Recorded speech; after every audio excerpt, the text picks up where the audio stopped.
오늘의 주제는 40대 남자가 창업에 실패했을 때라는 주제를 가지고 말씀을 드리려고 하는데요.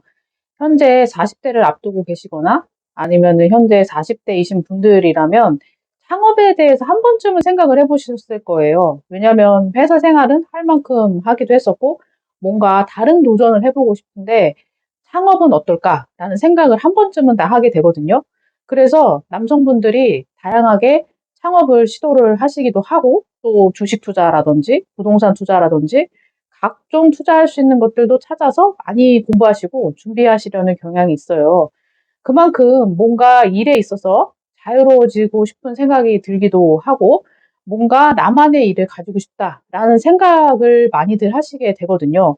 그렇다면 40대 남자가 창업을 해서 성공을 할 수도 있겠지만 실패하게 됐을 때는 어떨까라는 주제를 가지고 얘기를 좀 더 나눠보려고 하는데요.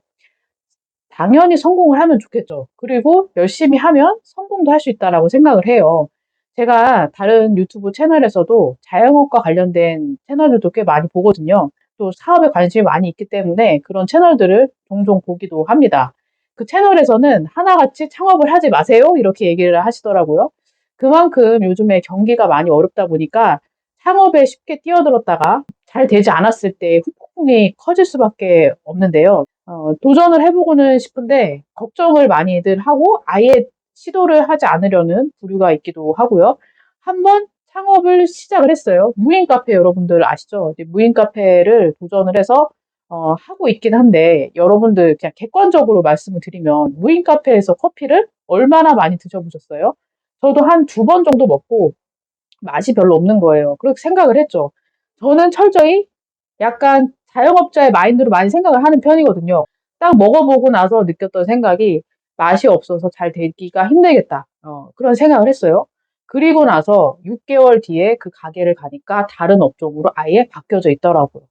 어, 생각을 해보세요. 6개월 동안 창업을 했어요. 그 창업을 하기 위한 비용이 일단 들어가잖아요. 창업을 하기 위해서는 뭐 자기가 개인 창업을 할 수도 있긴 하겠지만 되게 커피 프랜차이즈 같은 경우는 거의 다 프랜차이즈를 다 끼고 하기 때문에 프랜차이즈 비용이 들고 인테리어 비용이 들고 뭐 무인이라 하더라도 뭐 각종 집기료 사야 되고 또 CCTV 그다음에 인건비도 당연히 들어갈 수가 있겠죠. 그러면 아무리 못해도 임대료도 있네요. 아무리 못해도 창업 비용이 최소 5천만 원에서 1억 사이일 거라는 거죠. 그러면 그렇게 돈을 들여서 창업을 했어요. 그리고 자기 자본으로 하면 좋겠지만 만약에 자기 자본으로 하지 못했을 경우는 어떨까요? 그러면 은행에 돈을 빌려서 했거나 아니면은 가족의 돈이라든지 친인척의 돈을 가지고 사업을 시작을 했겠죠. 그런데 6개월 만에 문을 닫았다라고 생각을 해보세요. 그러면 5천에서 1억이 되는 돈을 다 날린 거나 다름없어요.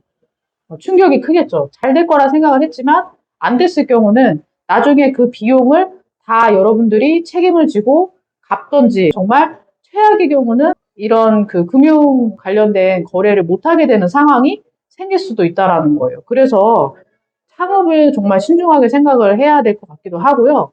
요즘에 제가 최근 들어서 오토 창업이 워낙 유행을 하다 보니까 고시원 창업에 조금 관심이 생기더라고요. 제가 고시원을 하겠다라는 건 아니고 그냥 그 창업과 관련된 알고리즘을 뜨다 보니까 그런 내용이 나오는데 오토 창업이라는 건 누구나 다 선망하잖아요. 그런데 권리금이 너무나 비싼 거예요. 그러니까 오토 창업이라는 거는 누구나 하고 싶은 거예요. 나의 노동력이 들어가지 않고 사업체가 운영하는 건 누구나 다 로망이잖아요. 쉬운 건 없다는 거예요. 왜냐면 이미 제가 그 시장을 봤을 때는 이미 다 벌 사람은 다 벌고 나가는 끝물의 타이밍이다. 그렇다는 거는 지금 고시원을 운영하던 사람들은 매도를 치고 나갈 수 있는 타이밍이 지금이 시기인 것 같다라는 생각이 들었어요. 그러니까 나중에 그 고시원 인수하는 사람들은 자기가 투자한 금액을 다 회수하기가 힘들 수도 있다라는 거예요. 보통 20개에서 30개 그 실 기준으로 해서 권리금이 한 1억 5천 정도 되거든요. 권리금만 순수 1억 5천 정도 되고 그 순수이익이 과연 얼마나 나올 수 있을까? 자기 월급도 가져가기가 조금 더 힘들 수도 있다. 그런 판단이 조금 들더라고요. 그래서 40대 남성분들의 특히 창업을 생각을 하시는 분들이라면 저는 꼭 말씀을 드리고 싶은 게 재정 상황을 일단 체크하시는 게 중요하고 전 재산을 털어서 해야 되는 경우라면은 당연히 가족과 상의를 하셔야 될 것 같기도 하고 그 창업 시장이 객관적으로 판단했을 때 성공하기가 힘들 것 같으면 아예 시작을 하지 않는 편이 나을 수도 있다라는 거예요. 그리고 내가 타겟으로 할 수 있는 이 고객층들이 그리고 나의 상품들을 얼마나 원할 수 있는지 그런 부분들도 생각을 하셔야 되고 그만큼 뭔가 차별화된 것들이 있어야 되거든요. 뭔가 특정 시장이 있어요. 특정 시장. 꼭 나의 수요를 필요로 하는 시장에 있어서 딱 정확하게 포지셔닝이 되면 처음에는 잘 운영이 안 돼요. 처음에는 고객층을 모으는 게 어려움이 있긴 하지만 점점 더 이게 입소문을 타고 잘 알려지기도 하면은 어느 정도쯤 됐을 때 이게 자리를 잡게 되거든요. 그 고비가 한 3년 정도 걸려요. 저도 그랬던 것 같아요. 3년까지는 사업이 되기는 되는데 뭔가 만족할 만한 성과까지는 안 됐었어요. 그만큼 자리를 잡기까지 시간이 꽤나 오래 걸렸었거든요. 그리고 제가 시간을 돌려 생각을 했을 때 30대 초반에 저는 창업을 했지만 40대가 이제 얼마 안 남았거든요. 40대가 돼서 창업을 한다. 그러면 한 번쯤은 더 생각해 봤을 것 같아요. 일단 임대료가 들어가죠. 그리고 인건비도 만만치 않게 나가요. 그리고 학생 수가 줄어들어가지고 저의 사업장에 영향을 당연히 미칠 수도 있잖아요. 그런 어려움들을 내가 극복을 하고 해낼 수 있는지, 그런 것들이 당연히 고민이 될 수밖에 없고, 창업 초기에는 제가 어떻게 했었냐면은, 저의 인건비가 정말 겨우 나올까 말까 한 거예요. 그래서 내가 창업을 잘못했다. 왜 내가 코로나 시기에 창업을 해가지고 이 고생을 하고 있을까? 그런 생각도 들어서 외부 강의를 3개나 떴어요. 외부 강의를 3개 뜬다는 거 진짜 힘든 거거든요. 그 3개를 떴는데 그게 한 12학점 정도 됐어요.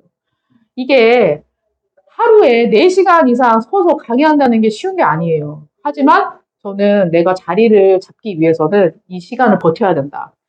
비록 코로나지만 아이들은 언젠가 학원에 오게 돼 있다.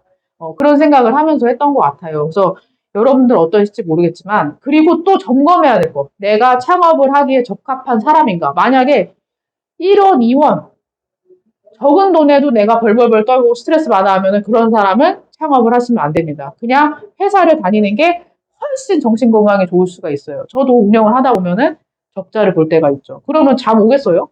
안 오죠. 시험 기간 내보세요. 시험 기간에 강사님들이 다 투입이 돼요. 그러면 그 인건비 장난 아닙니다. 그 인건비를 지출해야 될 때 당연히 스트레스 받을 수밖에 없죠. 왜냐하면 평소에는 한 10만 원 정도 나갔는데 시험 기간만 되면은 한 2, 30만 원 더 나가야 되니까 또 그런 것들을 생각하면 내가 그런 것들을 이겨낼 수 있는지에 대해서도 한번 좀 생각을 해보시고 신중하게 하셔야 된다. 그리고 누구나 하는 창업은 쉽게 대체될 수 있기 때문에 내가 하고자 하는 창업이 쉽게 대체될 수 있는 분야인지도 충분히 한번 고려해 보셔가지고 창업에 도전해 보시길 바라고 무엇보다도 내가 창업을 할 만한 사람인가 그거에 대해 생각해 보시고 기수로 시작하는 창업은 절대 반대를 하고 싶어요. 내가 어느 정도 자본이 있고 뭐 자본이 있는데 그 중에서 조금 어느 정도 대출을 좀 끌어서 할 수는 있겠죠. 하지만 올 대출을 시작하는 경우는 그 끝이 좋지 않기 때문에 충분히